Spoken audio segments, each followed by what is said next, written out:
Prime Minister Lee Hsien Loong will address how Singapore should respond to climate change at the National Day rally on Sunday. In a Facebook post today, he said temperatures for July could go up from less than 28 degrees Celsius now to over 31 degrees by the year 2100. Yeah, he also noted that the low-lying island is particularly vulnerable to rising sea levels. Vanessa Lim finds out how much sea levels could increase and how Singapore will be affected. Today, the Marina Bay is a bustling area with many shops and buildings, but this could change if it becomes submerged in future due to climate change. The research conducted last year projected that sea levels could rise by more than 0.5 meters 80 years from now, and that's if steps are being taken to reduce carbon emissions. That means that the water level would be around here. But if nothing is being done, sea levels could rise by more than 1.5 meters by the year 2100. And that's a conservative estimate. Some researchers say if oceans continue to heat up, Singapore could see its sea levels rise by more than 2.5 meters by 2100. That's because when ice sheets in Greenland and Antarctica melt, the tropics experience the biggest change in sea levels due to gravity. Basically, the farther you are from the ice sheets, the greater the rise in sea levels. This could land Singapore in troubled waters.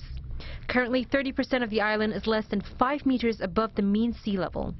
People will have the lower stories of their houses flooded. They will have the streets flooded. They will not be able to get to work. Indirectly, there are many effects. So it affects the amount of fresh water we have, because if you rise sea level, you get what's called saline intrusions into our fresh water supply. And then it will affect food.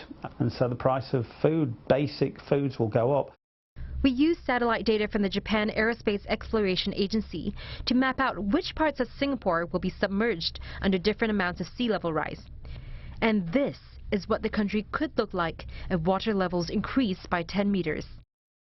Singapore will launch a research program to develop more robust projections, but it's already taking steps to stem the tide. Up to 80% of its coastline is currently protected by seawalls and embankments.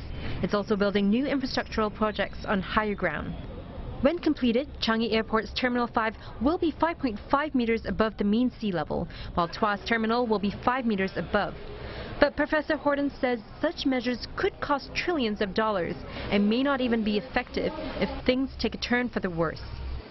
Under a high emission future, the rate of sea level rise could be as high as 30 millimeters per year, and there isn't an engineering solution to protect Singapore from those rates of rise. Singapore will not exist as a country. It's a sovereignty issue. He says there has to be a wave of change, and people have to take steps to reduce their carbon footprint, whether it's through the food they eat or how they commute.